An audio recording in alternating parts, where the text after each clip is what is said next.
मैंने कल आपको 2 डायमेंशनल ज्योमेट्री के बारे में बताया कि अगर हम 2D प्लेन की बारे में बात करते हैं, जैसे कि मैंने इस बोर्ड की बात की, या हम कोई भी जैसे फ्लोर की बात करें, फर्श, सीलिंग की बात करें, छत, या आप अपनी कॉपी के पहले पन्ने की बात करें, जहां पर भी एक आप सरफेस ऐसा जनरेट करें जो उसकी कोई अपनी थिकनेस ना हो, वो एक सतह हो नॉर्मली, जैसे कि हमारे कुछ भी मतलब ऐसे सेक्शन आप समझ रहे होंगे जहां पर जिसकी केवल लेंथ हो, ब्रेथ हो, वो हमारा 2 डायमेंशनल है। उस 2 डायमेंशनल में हम किसी भी ऑब्जेक्ट को प्लॉट कर सकते हैं।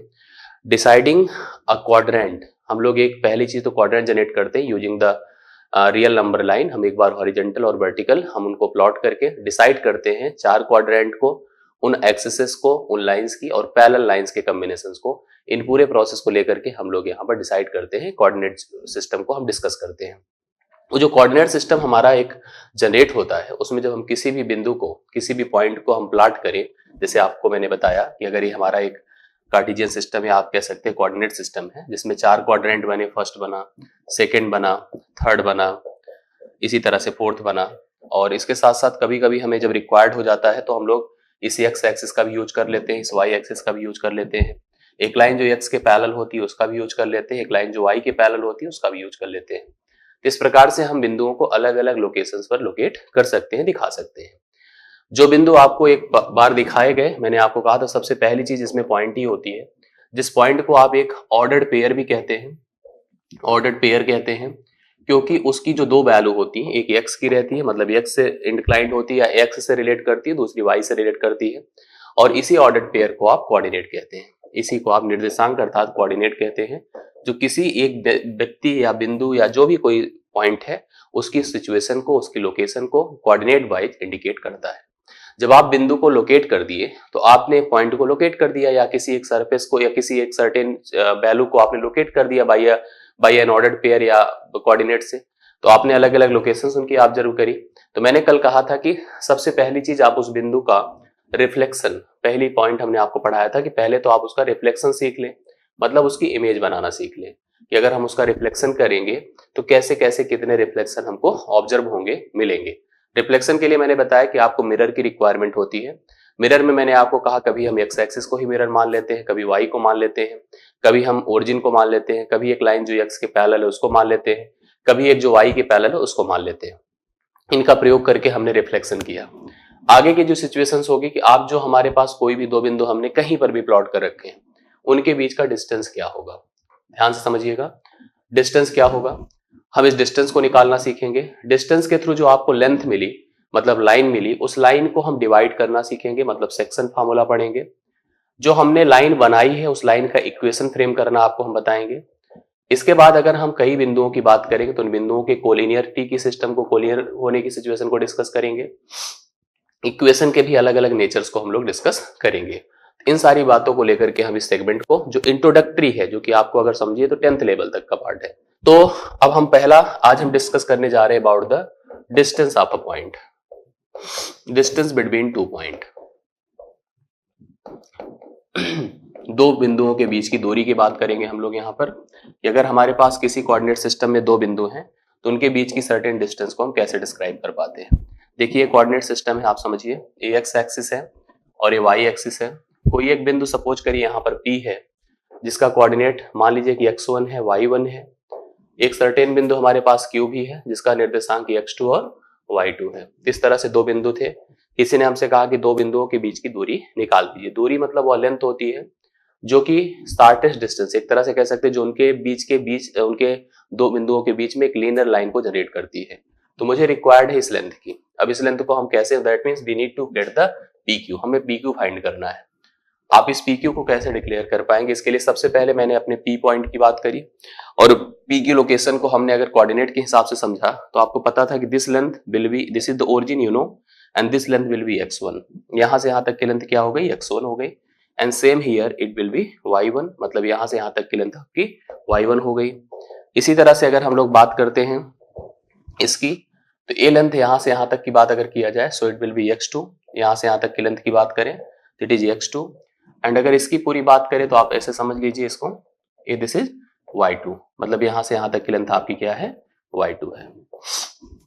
अब अगर हम टोटल, मतलब आपने देखा होगा कि this is y2 and this whole is x1, आप इसको पूरा नोट करिए।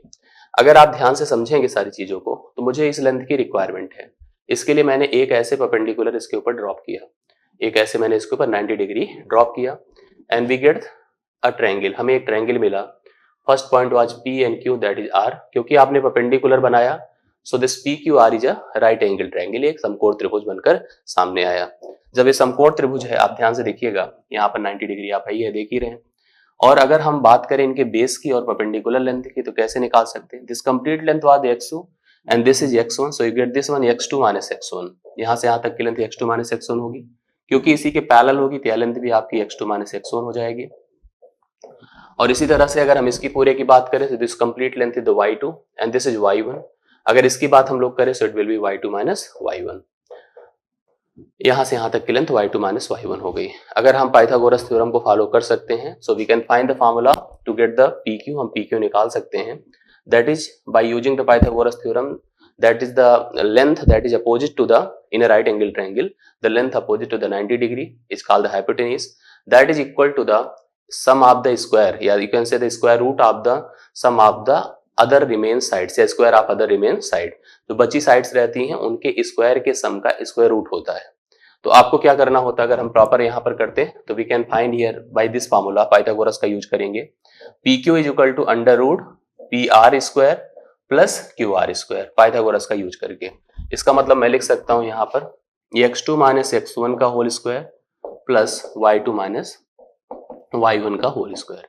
एक बात मैं आपकी जानकारी की, मतलब आपने समझ लिया कि अगर एक बिंदु P था और दूसरा बिंदु Q था, P का निर्देशांक कोऑर्डिनेट अगर x1 y1 था, Q का निर्देशांक x2 y2 था, तो P और Q के बीच की जो दूरी होगी, डिस्टेंस होगी, उसको हम लिख सकते हैं PQ and that is equal to under root x2 minus x1 का whole square plus y2 minus y1 का होल स्क्वायर।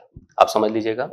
अब मेरी बात को ध्यान से समझिए, कभी जरूरी नहीं है कि ऐसा कि आप x2 माइनस x1 ही करिए, आपको रिक्वायर्ड है आप x1 माइनस x2 भी कर सकते हैं, y1 माइनस y2 भी कर सकते हैं। जैसी जरूरत होगी उसी हिसाब से हम लोग यहाँ पर फार्मूले का यूज कर सकते हैं। आपको जैसी रिक्वायर्ड हो, जैसी नीड हो, उसी हिसाब से करिए। जैसे मान लीजिए मैंने कहा कि दो बिंदु हैं, एक ए है, ए का निर्देशांक मान लीजिए मैंने कहा कि ए का जो कोऑर्डिनेट है दैट इज -5 एंड 3, और बी का जो एक सर्टेन पॉइंट हमारे पास बी था, उसका जो कोऑर्डिनेट था मेरे पास मान लीजिए 2,4 है। अब मुझे अगर नीड पड़ी to get the distance between A and B, that will be AB। So this AB is equal to what, under root x2 minus x1, तो x1 है, y1 है, x2 है, y2 है। So what will be x2 minus x1, that is 2 minus minus 5, तो plus 5 का whole square हो जाएगा, plus 4 minus 3 का होल स्क्वायर हो जाएगा। तो आप देख रहे हैं यहाँ पर 7 का होल स्क्वायर 49 और 1 का होल स्क्वायर 50, 1 का होल स्क्वायर 1 ही, तो रूट 50 हो गया, जिसको आप 5 रूट 2 कह सकते हैं। तो इस तरह से हम लोग यहाँ पर यूनिट, इस तरह से हम लोग यहाँ पर दो बिंदुओं के बीच की दूरी निकाल सकते हैं अपनी जरूरत के हिसाब से, जो आपको आई होप पता है, इसमें कोई दिक्कत की बात नहीं है। कभी कभी हमसे कहा जाता है कि डिस्टेंस ऑफ अ पॉइंट, कोई एक कोऑर्डिनेट है फ्रॉम ओरिजिन। कभी कभी ओरिजिन से हमें डिस्टेंस निकालनी हो तो मान लीजिए हम कैसे करेंगे, इसको समझने की कोशिश करिएगा। आपको इस समय अगर डिस्टेंस ओरिजिन से निकालनी है, ध्यान से देखिएगा, तो आप यहां पर कह सकते हैं कि मान लीजिए देखिए हमारा कोऑर्डिनेट सिस्टम था, यहाँ पर कहीं एक बिंदु था, वो किसी भी निर्देशांक में हो सकता है, और जरूरी नहीं केवल फर्स्ट की ही बात की जाए। और आपको पता है origin is the O containing the coordinate 0 0। हमें जरूरत है O से P की डिस्टेंस को फाइंड करने का, that is called OP। So this OP will be what, अगर हम लोग अभी जो नियम पढ़े उसका भी यूज कर सकते हैं। आपको पता है कि यहाँ पर हम समकोण त्रिभुज का भी प्रयोग ऐसे कर सकते हैं, this length will be x, this length will be y। तो जो अभी हमने x2 x1 लिया था डिफरेंस के फॉर्म में, या y2 y1 लिया था डिफरेंस के फॉर्म में, वही चीज सीधा सीधा x है, सीधा सीधा y है। तो मैं सीधा सीधा OP लिख सकता हूँ under root x square plus y square. और ऐसे नॉर्मली जो रूल हमने पढ़ा है उस रूल के बिहाफ पे भी जा सकते हैं। So it will be x minus 0 whole square plus y minus 0 whole square, that is under root x square plus y square. कभी भी कोई बिंदु आपको दिया है, एग्जाम्पल के पॉइंट ऑफ व्यू से मैंने कहा 4,5 है, और इसकी अगर हमने मूल बिंदु जिसको कहते हैं ओरिजिन से डिस्टेंस फाइंड करना चाहते हैं, ये ओरिजिन था सपोज करिए 0 0, तो यहाँ से इसकी डिस्टेंस को हम लिखेंगे under root 4 whole square plus 5 whole square, that is 16 plus 25। तो ये हमारा क्या हो जाएगा, 5 6 11 2 1 3 1 4 रूट 41। ये आपकी यूनिट डिस्टेंस हो जाएगी from the origin to this point, इस पॉइंट से ओरिजिन की दूरी हो जाएगी। मेरे ख्याल से इतनी बातें आपने समझी। अब जब हमने किसी एक कार्टेशियन सिस्टम, किसी एक कोऑर्डिनेट सिस्टम में दो बिंदुओं को मिला दिया, तो दो बिंदुओं को मिला देने से क्या स्थिति बनेगी आप समझिए।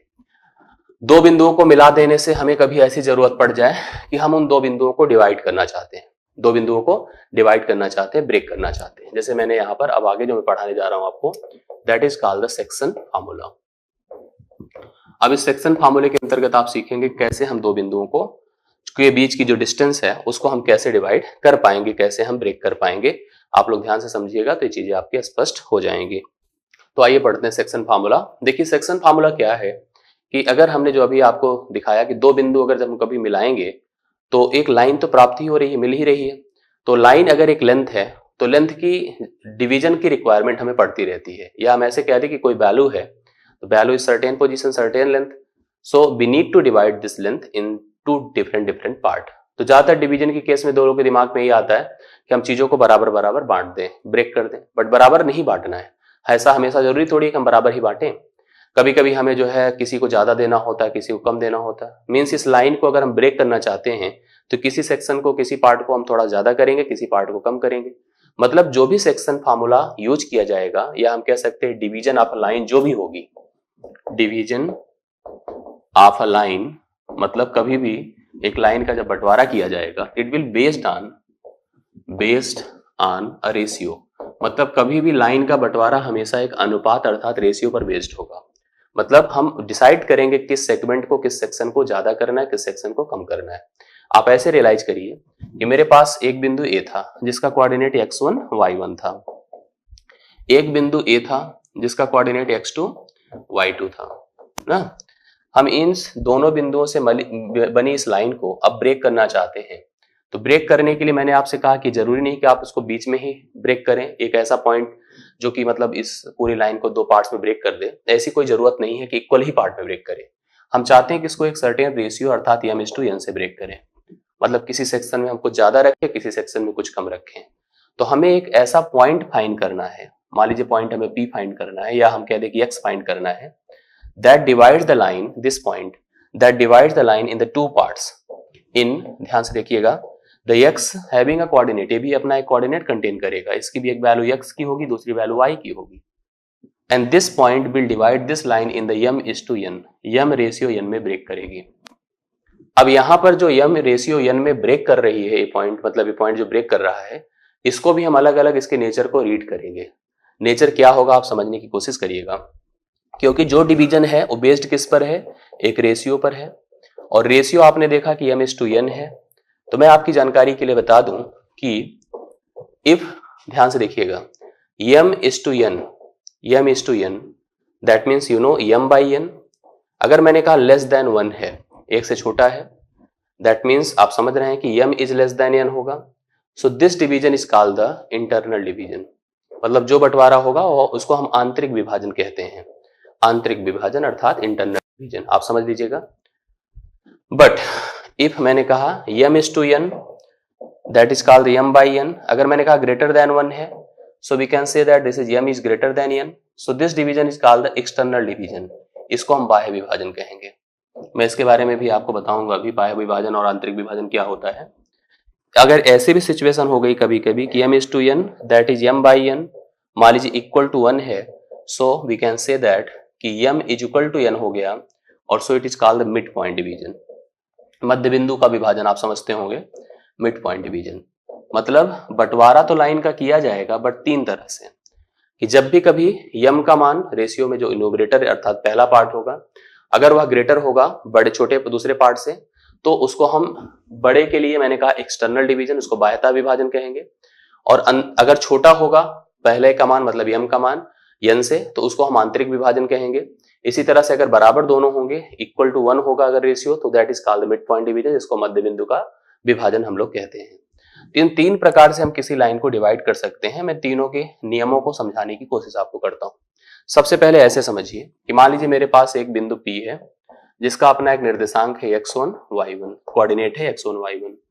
यहां से एक दूसरा पॉइंट है मेरे पास Q जिसका अपना निर्देशांक है x2 y2। अब अगर हम इस रेखा को दो पार्ट्स में ब्रेक करना चाहते हैं तो we get a certain point x। अब देखिए, जैसे अगर अंदर की तरफ हम बिंदु लेना चाहते हैं तो दैट टाइम द रेशियो जो कि लेस देन 1 है दैट विल बी अप्लाइड, मतलब जो आंतरिक रहेगा। बाय विभाजन होगा तो आप समझिए कि आप यहां से यहां तक की तरफ जाएंगे और उसका डिवीजन हम लोग अप्लाई करेंगे। सो m/n उस समय ग्रेटर देन 1 होगा। पहले हम इंटरनल डिवीजन की बात करते हैं, देखिए ध्यान से, इंटरनल डिवीजन की बात कर रहे हैं। मैंने कहा जो रेशियो है this point dividing this line into m/n, अगर आपने देखा कि यह बिंदु जो है इस लाइन को m/n रेशियो में ब्रेक कर रहा है। So that time to get the coordinate of this point that is called x and y, हमें यहाँ पर इसके निर्देशांक को पता अगर करना है तो x का मान देखिए क्या होगा, मैं आपको समझाता हूं, ध्यान से देखिएगा। हम लिखेंगे mx2 plus nx1 divided by m plus n, y is equal to my2, ध्यान से देखिएगा, my2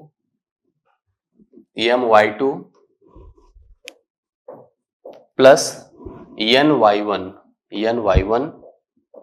divide by m plus n। एक फार्मूला, एक सिद्धांत काम करेगा, एक नियम काम करेगा।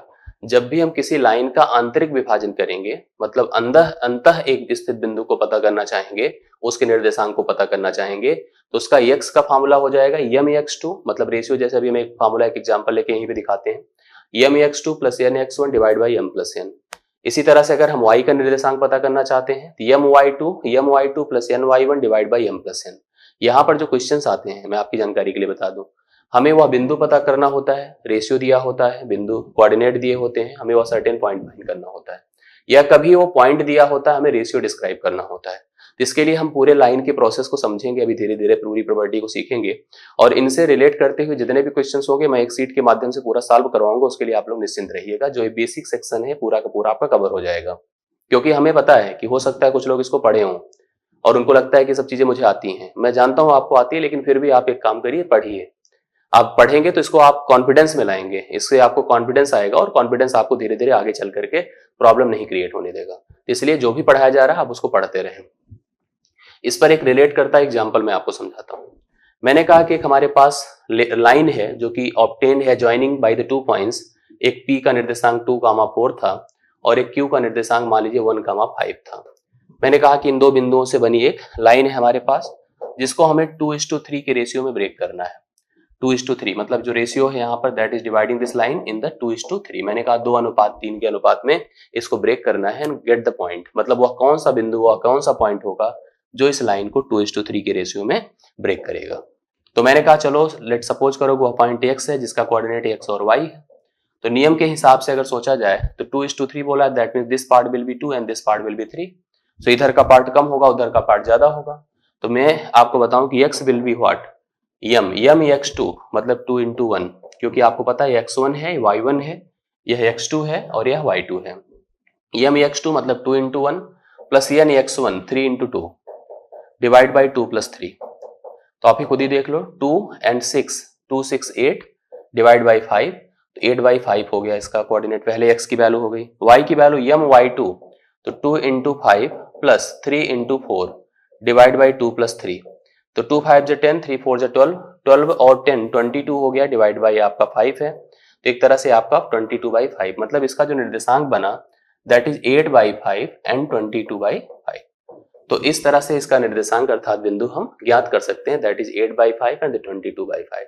This point will use to divide, या will use to whatever we can say that this point will divide this whole line in the 2:3, 2:3 के अनुपात में यह बिंदु इस रेखा को डिवाइड कर देगा, बांट देगा। ये हो गया आंतरिक विभाजन।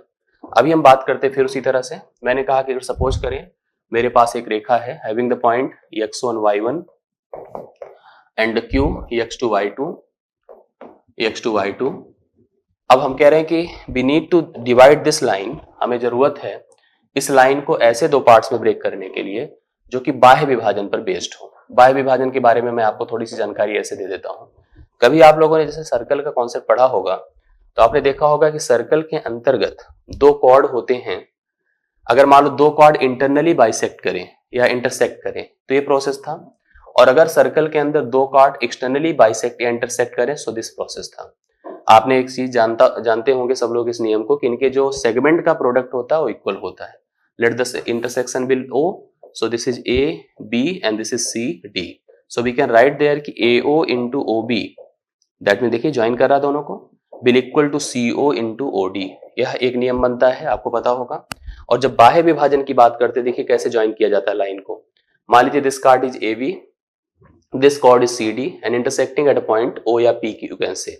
So first of all let the AP, पूरा AP लिया जाएगा into P से पहुंचो B तक PB, मतलब आपने पूरा लेकर यहां तक कवर करके इतना छोड़ दिया। सेम थिंग हियर CP या PC into PD, यह फार्मूला अप्लाइड होता है।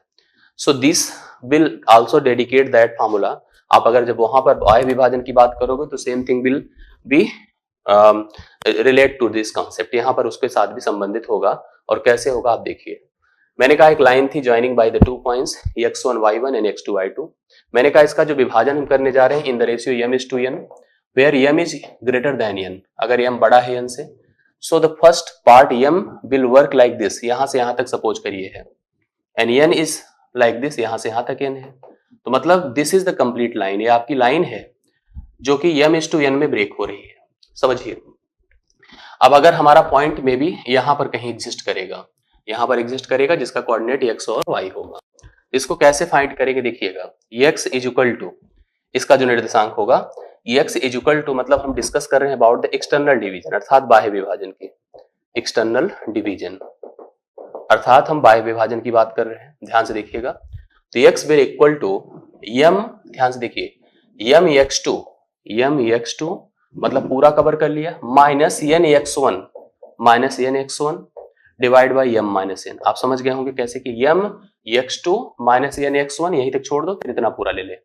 इसी तरह से यहाँ पर y क्या हो जाएगा, m y2 minus n y1 divide by m minus n। So this formula will use in case of external division. बाह्यता विभाजन के लिए आपको इस फार्मूले को, इस मेथड को यूज करना होगा। आप मेरी बात को समझ पा रहे होंगे कि अगर हमें कोई लाइन सेगमेंट दी गई है, उनके 2 बिंदु दिए गए हैं, तो आपको अगर उसको बाह्यता विभाजित करना है in m ratio n, so we need this formula. अब जैसे आप कोई भी एग्जांपल आप ऐसा कंसीडर कर सकते हैं, आप कुछ भी ले सकते हैं, कोऑर्डिनेट 2 लाइन का, मेरे ख्याल से आप लोग इस फार्मूले को अप्लाई कर सकते हैं। तीसरा जो विभाजन था मैंने आपको समझाया था, that is called mid point division. Mid point division, जिसको आप लोग कह सकते हैं मध्य बिंदु का विभाजन, मध्य बिंदु का विभाजन। ध्यान से देखिएगा क्या प्रोसेस है इसका। जैसे मैंने कहा कि एक लाइन है और इस लाइन के 2 इक्वल पार्ट्स में ब्रेक करना है। जैसे हमने कहा P है, इसका कोऑर्डिनेट x1 y1 है, और Q है, इसका कोऑर्डिनेट x2 y2 है। तो यहां पर एक सर्टेन पॉइंट हमने कहा m है, and m containing x and y। मैंने कहा जो ब्रेक करना in the m ratio n, and where m by n is equal to 1, मतलब m इज इक्वल टू क्या है, 1 n है। तो आपको ध्यान से समझना है, x will equal to x1 plus x2 by 2, y is equal to y1 plus y2 by 2, x is equal to x1 plus x2 by 2, y is equal to y1 plus y2 by 2। ये आपका एक method बन गया, इसको हम लोग apply कर सकते हैं। मतलब सीधा सीधा है, मध्य बिंदु का सिद्धांत आपने इन चीजों को पढ़ा होगा। अब आगे मैं बढ़ता हूं, ध्यान से समझिएगा। ये जो प्रोसेस हैं जो आप डिवीजन का यूज कर रहे हैं, डिस्टेंस का यूज कर रहे हैं, they will work in the different या various geometrical figure like in triangle. कभी अगर जैसे त्रिभुज है सपोज करिए, तो त्रिभुज के अगर हम बिंदुओं को कोऑर्डिनेट बना दे, क्योंकि इसको भी हम एक कार्टेशियनली हम समझ पा रहे हैं कि अगर मान लीजिए इसका निर्देशांक x1 y1 है, q है, x2 y2 है, r है, इसका है x3 y3। तो यहां से एक हम प्रोसेस यूज कर सकते हैं। पहली चीज तो आप समझ लीजिए, आपको पता है कि तीनों जो बिंदु हैं वह किसी एक लाइन को नहीं टच कर रहे, मतलब किसी एक लाइन पे नहीं है।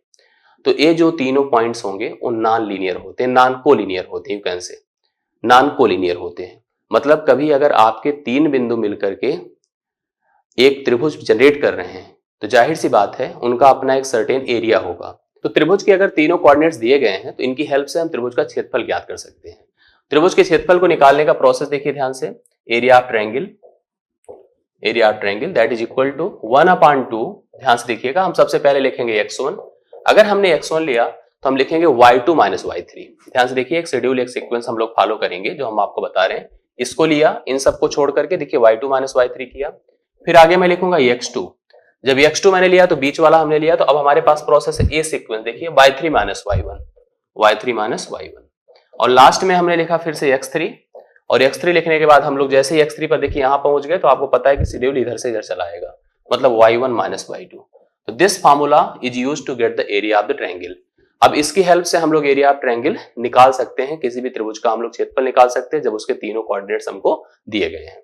हालांकि हमें बहुत जरूरत नहीं होती है फार्मूले की, कभी कभी हम लोग ऐसी स्थिति में होते हैं कि हम जो है जनरली फिगर को जो है ड्रॉ करके ही डिसाइड कर सकते हैं उसका एरिया क्या होता है, लेकिन ज्यादातर स्थितियों में इसका लोग बहुत प्रयोग करते हैं किसी भी लाइन को, किसी भी पॉइंट्स को कोलिनियर डिसाइड करने के लिए, क्योंकि जब अगर पॉइंट्स कोलिनियर होंगे तो उनका एरिया हमेशा 0 आता है। ये प्रोसेस।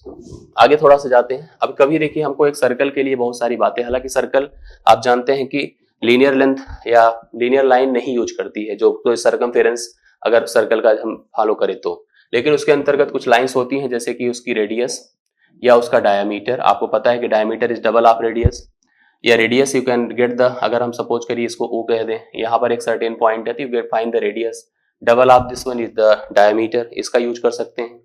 मान लीजिए कभी हम रेक्टेंगल की बात करें तो रेक्टेंगल में भी आप जानते हैं कई चीजें, क्या प्रोसेस होगा। एक तो आपको अगर मान लीजिए ये बिंदु यहाँ पर दिया गया है, ये बिंदु दिया गया है, ये बिंदु दिया गया है, तो आपको पता है ये डिस्टेंस ए लेंथ के बराबर होगी, ए लेंथ के बराबर होगी। आप इनकी डायगोनल लेंथ भी कैलकुलेट कर सकते हैं इस तरह से। तो इस तरह के स्क्वायर का भी प्रोसेस उसी टाइप से होता है। स्क्वायर में भी आपको पता है सारी लेंथ इक्वल होती हैं, डायगोनल लेंथ सेम होती हैं, तो ये सारे टर्म्स आप यूज कर सकते हैं। पैरेललोग्राम की भी बारे में आप जानकारी रखते हैं, पैरेललोग्राम में भी देखिए ध्यान से ए लेंथ, अब देखिए इसमें डायगोनल के बारे में बेसिक वर्क किया जाता है, डायगोनल लेंथ इक्वल होती हैं, एक दूसरे को इंटरसेक्ट करती हैं, तो ये प्रोसेस होता है। रोम्बस खास करके इन फिगर पर बड़ा वर्क करता है, जैसे रोम्बस के बारे में समझिएगा, जिसको समचतुर्भुज हम लोग कहते हैं। इसमें सबसे बड़ी चीज ये अच्छी यहाँ पर इसकी एक स्पेशलिटी होती है कि इनके जो डायगोनल्स होते हैं they bisect to each other at 90 degree, मतलब पहले ए लेंथ इस लेंथ के बराबर है, ए लेंथ भी इस लेंथ के बराबर है, एक दूसरे को 90 डिग्री पर, मतलब ये सब फिगर जो ज्योमेट्रिकली हमको इनके बारे में थोड़ा बहुत आइडिया होना चाहिए, इसके लिए आप लोग जो है चीजों को रिलेट कर सकते हैं। तो हम इन सबको थोड़ा सा समझ ले रहे हैं, बाकी जरूरत के हिसाब से हमें जहां जरूरत पड़ेगी उसको हम वहां पर अप्लाई भी कर लेंगे। आगे मैं बढ़ता हूं, ठीक। तो हम लोग एक चीज और यहीं पर समझ कर चलें कि 3 पॉइंट्स, ध्यान से देखिएगा, 3 points, A having a coordinate, B having a coordinate, C having a coordinate, इनका भी अपना एक कोऑर्डिनेट है। सपोज करो कि यहां पर इनका कोऑर्डिनेट है x1 y1, इसका कोऑर्डिनेट है x2 y2, और इसका कोऑर्डिनेट है x3 y3 इज कॉल्ड, ध्यान से देखिएगा, इज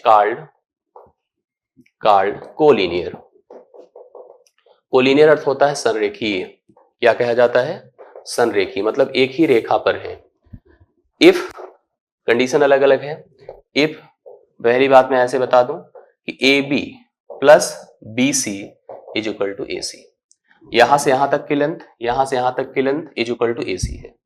या मैं ऐसे कह सकता हूं कि area of triangle A B C, अगर हम इनको एक ट्रायंगल कंसीडर करें और ट्रायंगल का एरिया हम लोग निकालें, दैट इज इक्वल टू 0। ऐसे अगर 0 निकल गई तब भी, क्योंकि 0 निकला तो इसका मतलब वो तीनों की तीनों एक ही लाइन पर एग्जिस्ट करेंगे, वो कोलिनियर ही होंगे।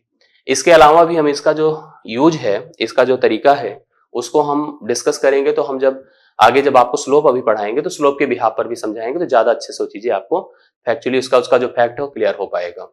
इसलिए जो अगला जो प्रोसेस है बड़ा ही इंपॉर्टेंट है, जिसमें हम आपको बताते हैं कि हाउ टू गेट। अब जैसे हमने जो अभी तक पढ़ा उसमें देखा ध्यान से कि पॉइंट था, पॉइंट को मैंने प्लॉट किया, पॉइंट को मैंने प्लॉट करने के बाद आपने देखा डिस्टेंस निकाली, डिस्टेंस को जो हमारे पास बनी उसको हमने डिवाइड भी किया। तो इन प्रोसेस को तो हमने यूज किया, बट इनके बाद की जो जरूरत है उसको समझिए कि अगर जो हम लोग दो पॉइंट को कभी मिलाएं तो मिलने से एक लाइन जनरेट हुई, this line is called the linear length या straight line you can say. So we need to know about the equation of the straight line, मतलब इस लाइन का प्रोसेस है क्या। तो that you can covered under the concept of the equation of straight line। आप equation of straight line पढ़ने जा रहे हैं। स्ट्रेट लाइन का जो इक्वेशन होता है, समीकरण होता है, वो क्या होता है, मतलब हम एक तरह से हिंदी में अगर इसकी बात करें इट इज कॉल्ड द सरल रेखा का समीकरण। सरल रेखा का समीकरण, ध्यान से देखिए सरल रेखा का समीकरण क्या होता है। आपको पता है कि एक रेखा जो कि सीधी लेंथ से बनती है, मतलब लीनियर होती है, स्ट्रेट होती है, वो आपकी स्ट्रेट लाइन कहलाती है। किसी भी कार्टेशियन सिस्टम या कोऑर्डिनेट सिस्टम में दो बिंदुओं को मिलाने वाली रेखा वो आपकी स्ट्रेट लाइन है। उस लाइन को अगर हम फॉलो अप करें, समझे, तो कुछ फैक्ट यहां से क्लियर हुए कि एक सरल रेखा जो भले दो बिंदुओं से मिलाने वाली कही जा रही है, लेकिन उस लाइन के अंतर्गत इनफाइनाइट पॉइंट्स आप एग्जिस्ट करा सकते हैं। मतलब वो सभी के सभी बिंदु जो सरल रेखा को संतुष्ट करे, सेटिस्फाई करे, वो सब के सब सरल रेखा पर लाई कर रहे हैं। आपको पता है इस पर एक बिंदु, दो बिंदु, तीन बिंदु, चार बिंदु, पांच बिंदु, इसी तरह से पता नहीं कितने कोऑर्डिनेट इस पर एग्जिस्ट कर सकते हैं। तो हम लोग इसी सरल रेखा को पढ़ने जा रहे हैं। तो सरल रेखा को पढ़ाने के दौरान मैं सबसे पहली लाइन यही बताता हूं कि जो इक्वेशन ऑफ स्ट्रेट लाइन है इज द रिलेशनशिप, एक प्रकार का संबंध है between the X and Y axis.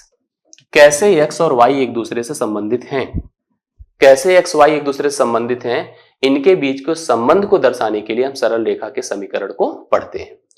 कि जैसे मान लीजिए आपको पता है कि जो एक्स है, मान लीजिए एक बिंदु ए है, एक बिंदु ए है, इसमें जो x है वो y से किस प्रकार से संबंधित है, या y x पर अगर डिपेंडेंट है तो y का मान x से कैसे मिल रहा है, या उस जो जिस रेशियो में यहां पर y x से मिल रहा है या रिलेट कर रहा, उसी रेशियो में सारे पॉइंट्स y x से रिलेट करेंगे। तो जिस नेचर से दोनों एक दूसरे को रिलेट करते हैं, उस परिस्थिति को, उस सिस्टम को, उस स्टेटमेंट को डेवलप जो किया करता है वही इक्वेशन कहलाता है।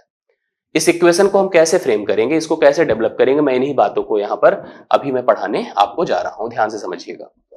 सबसे पहली चीज, किसी भी सरल रेखा के समीकरण को ज्ञात करने के लिए हमारे पास दो बेसिक पैरामीटर्स की जरूरत होती है। Two parameters are required.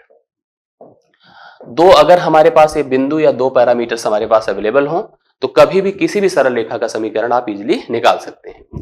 First is called slope, पहला क्या है slope, and second is called the Y intercept.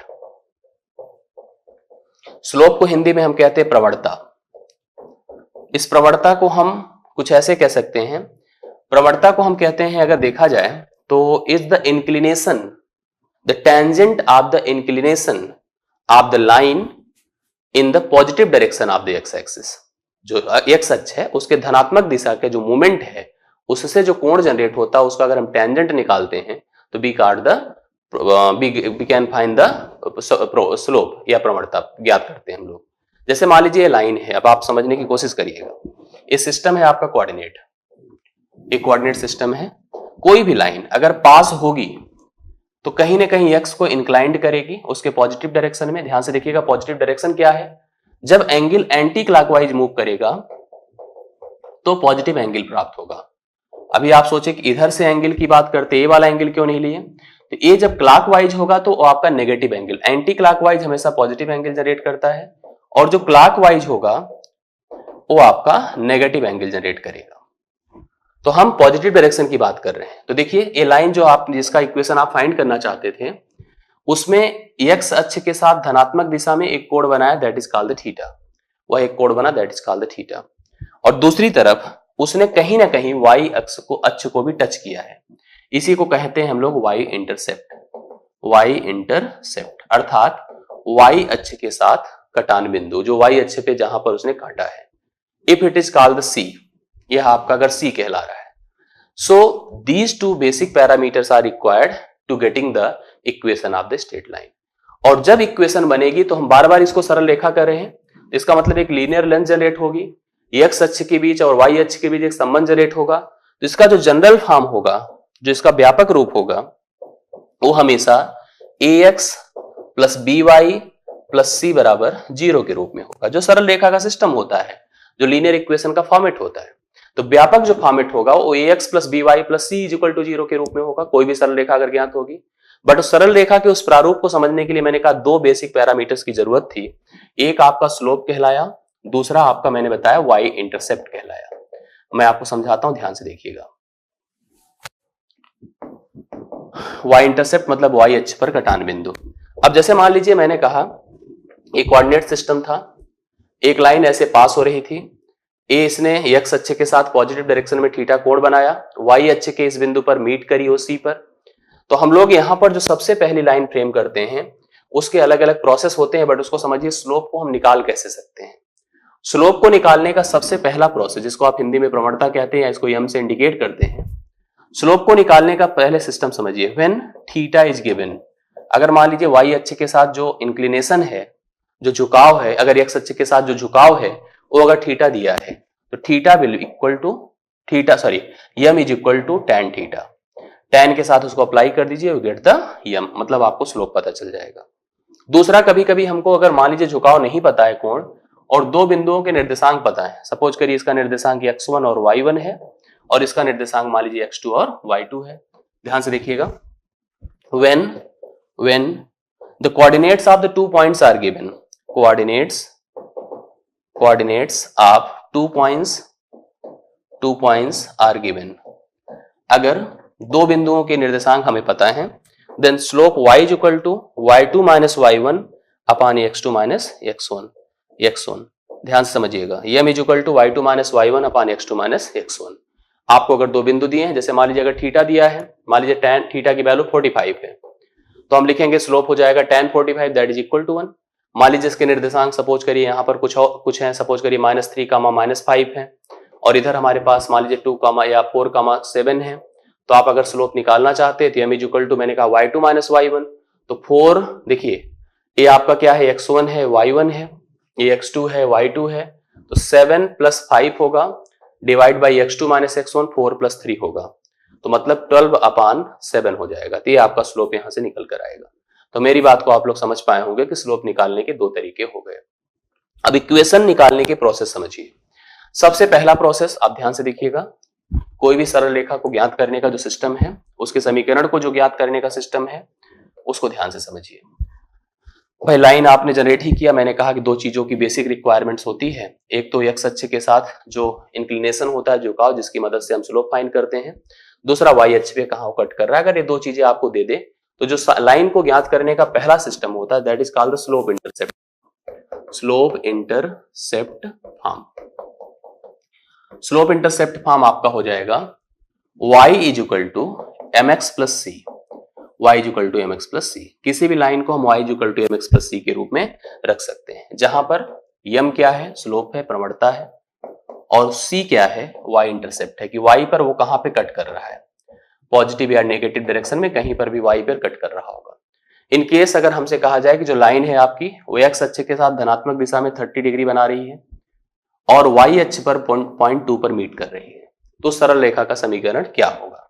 तो मैं लिखूंगा y इज इक्वल टू यम के लिए आपको लिखना पड़ेगा tan 30 जो हो जाएगा 1/√3। मैं लिखूंगा यम मीन्स 1/√3 इंटू x प्लस सी मतलब 2। ये आपका सरल रेखा का समीकरण, इसको चाहो तो व्यापक रूप में लिख सकते हैं, √3y is equal to x plus 2√3। मैं लिख दूं इधर इसको x minus √3y plus √3 is equal to 0। आप इसको जनरल फॉर्म में भी लिख सकते हैं, ये आपका प्रोसेस हो गया। यह जनरल फॉर्म में लिखा है, उसको स्लोप इंटरसेप्ट फॉर्म में हम लोग लिख सकते हैं, इसका सिस्टम है। तो पहला प्रोसेस था to getting the equation of straight line by using the slope intercept format. दूसरा देखिएगा, अब जैसे मान लीजिए अगर हम बात करें सरल रेखा की, तो सरल रेखा की बात करें, जो x एक्सिस होता है वो भी तो एक सरल रेखा ही होता है, जो y एक्सिस होता है वो भी एक सरल रेखा ही होता है। ध्यान से देखिएगा, तो मैंने कहा equation of x axis, equation of x axis, x अक्ष का समीकरण क्या है, तो इट इज कॉल्ड द, यहां पर x अक्ष पर कुछ नहीं तो एक बात तो फिक्स होती है ना कि सभी y के मान 0 होते हैं, तो we can say that y is equal to 0। अगर हमसे कभी कोई पूछे कि what is the equation of x axis, so we can say that y is equal to 0। हमसे किसी ने कहा equation of y axis, equation of y axis, it always be equal to x is equal to 0, क्योंकि y अक्ष पर एक बात तो फिक्स है कि सभी x के मान 0 होंगे। मैंने फिर आपसे कहा कि एक इक्वेशन है जो कि एक लाइन है जो कि पैरेलल टू x एक्सिस है, पैरेलल टू x एक्सिस है, बट आपको पता है कि y से एक सर्टेन बिंदु पर वह y के एक सर्टेन पॉइंट पर जरूर मिलेगी, या y की उसकी एक वैल्यू फिक्स होगी। तो अगर सपोज करिए y की एक सर्टेन पॉइंट b पर वो मीट कर रही है, तो मैंने कहा तीसरा equation of line parallel to x axis at y is equal to b. So this equation will just y is equal to b. यहां पर y के सभी मान b होंगे, x के चाहे जो भी मान आप ले लें। इसी तरह से आपको पता है अगर एक लाइन y अक्ष के पैरेलल होगी तो इसको हम लिख सकते हैं equation of the straight line, equation of straight line parallel to y axis at x is equal to a, मतलब x के किसी एक सर्टेन बिंदु a पर वह से होके गुजर रही है। So this equation will be x is equal to a। इसको सीधा सीधा हम लोग x is equal to a कह सकते हैं। इसके आगे मैं बढ़ता हूं। कभी कभी ऐसी सिचुएशंस आई जब हमको एक ऐसी सरल रेखा का समीकरण ज्ञात करना हो, जब हमको क्या पता हो, देखिए ध्यान से, व्हेन स्लोप मतलब m and one point x1 y1 is given. कभी अगर आपको केवल स्लोप पता है, प्रवणता, और एक बिंदु दिया गया है, हमसे कहा गया कि एक रेखा है जिसकी प्रवणता a है और इस फला इस बिंदु से होके जा रही है, तो सरल रेखा का समीकरण क्या होगा? उस सरल रेखा का समीकरण हो जाएगा y minus y1 is equal to m into x minus x1। आप लिख सकते हैं यहां पर y minus y1 is equal to m into x minus x1। कभी कभी एक सिचुएशन ऐसी आती है जब हमको स्लोप नहीं पता होता है लेकिन दो बिंदु पता होते हैं, तो मैंने कहा व्हेन टू पॉइंट्स एक x1 y1 and x2 y2 is given. मान लीजिए x1 y1 और x2 y2 पता है, इस समय हम लिख देंगे slope y minus y1 is equal to, जो यहां पर m है, अब आपको पता है जब दो बिंदु पता होते हैं तो उनका जो प्रवणता होती है, मैंने अभी शुरू में लिखवाया कि y2 माइनस y1 अपान x2 माइनस x1, तो मैं लिख दूं y2 माइनस y1 अपान x2 minus x1 x minus x1। देखिए वही जो फार्मूला है वही यहां पर भी है, बस उसके m के प्लेस पे मैंने यहां पर क्या पुट कर दिया, इसको पुट कर दिया। तो this formula will apply to get the equation of the straight line. आगे थोड़ा सा इनके नेचर के बारे में समझ लेते हैं। When two line are parallel, अगर दो लाइन समांतर हैं, जिसको समांतर आप कहते हैं, जिसको बार बार हम डिस्कस भी कर रहे हैं, then their slope will be equal. उनके स्लोप मतलब उनकी प्रवणताएं बराबर होंगी। मैंने कहा इफ L1 पैरेलल L2, दो लाइन अगर दोनों समांतर हैं, then M1 is equal to M2, उनकी प्रवणताएं बराबर होंगी। दूसरी condition, when two line are perpendicular मतलब लंबवत है, परपेंडिकुलर अर्थात लंबवत है जब एक दूसरे के, देन आप ऐसे समझिएगा, if L1 is perpendicular to L2, then M1 into M2 is equal to -1। M1 into M2 is equal to -1, मतलब उनकी प्रवणताओं का जो गुणनफल होगा वो -1 के बराबर होगा। दो रेखाएं अगर समांतर है तो उनकी प्रवणताएं बराबर होंगी, दो रेखाएं अगर एक दूसरे के लंबवत होंगी तो उनकी प्रवणताओं का गुणनफल -1 के बराबर होगा। ये प्रोसेस हो गया। एक और चीज ऐसे समझ लीजिए, कभी कभी मान लीजिए एक कोऑर्डिनेट सिस्टम पर अगर मान लीजिए एक बिंदु यहां पर है, एक बिंदु यहां पर है, ध्यान से देखिएगा आपको समझ में आएगा। इसका निर्देशांक आपको पता है कि a, 0 है, इसका निर्देशांक 0, b है। मान लीजिए मुझे यहां से यहां तक की इस लाइन का इक्वेशन ज्ञात करना हो। दो बिंदु हैं, आपको दो बिंदु का नियम तो अभी हमने बताया ही है। तो इस फॉर्म को हम लोग इंटरसेप्ट फॉर्म कहते हैं, जहां पर आप देख पा रहे हो कि x एक्सिस पर यह बिंदु a, 0 पर इंटरसेप्ट कर रही है, that means it is called x intercept.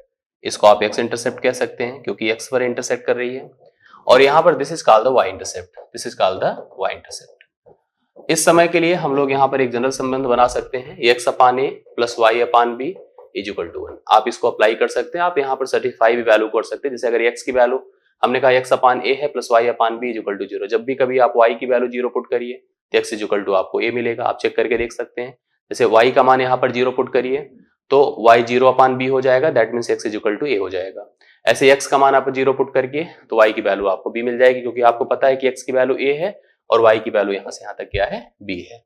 तो इस तरह के भी क्वेश्चंस आपको मिल सकते हैं एग्जाम में, जब भी आपको केवल ये पता होगा कि वह एक्स एक्सिस पर इतने पे इंटरसेक्ट कर रहा है, वाई पर इतने पर इंटरसेक्ट कर रहा है, तो what will be the equation by joining these two points. See this process will be applied in various times. ये पूरा प्रोसेस था जिसके थ्रू आपने पूरे इस कोऑर्डिनेट ज्योमेट्री के इंट्रोडक्टरी पार्ट को डिस्कस किया है, पढ़ा है। मुझे पूरा भरोसा है कि चीजें आपको एकदम बेसिक तौर पर समझ में आ गई होंगी, इसमें कोई और खास प्रॉब्लम आपको नहीं होगी। अब इस पर संबंधित प्रश्न जो कि आपके बेस को क्लियर करेगा, मुझे पता है कि ये आपका बेसिक सेक्शन है, लेकिन यह जानना, यह इसका होना, इसका आना आपके लिए बहुत ही आवश्यक है। तो हम लोग अगले लेक्चर में इससे संबंधित प्रैक्टिस शीट पहले सॉल्व करेंगे, जिससे कि इस पूरे प्रोसेस को आप लोग रिलेट कर सके, अपने पे एक प्रॉपर कमांड आपको आ सके। फिर हम इसको अब हायर वर्जन पे लेकर के आगे की तरफ आगे आएंगे। तो आज के लिए इतना ही। Thank you so much. पूरे इस प्रोसेस को सीखिए और अगले कड़ी के लिए आप लोग तैयार रहिए। Thanks a lot. धन्यवाद।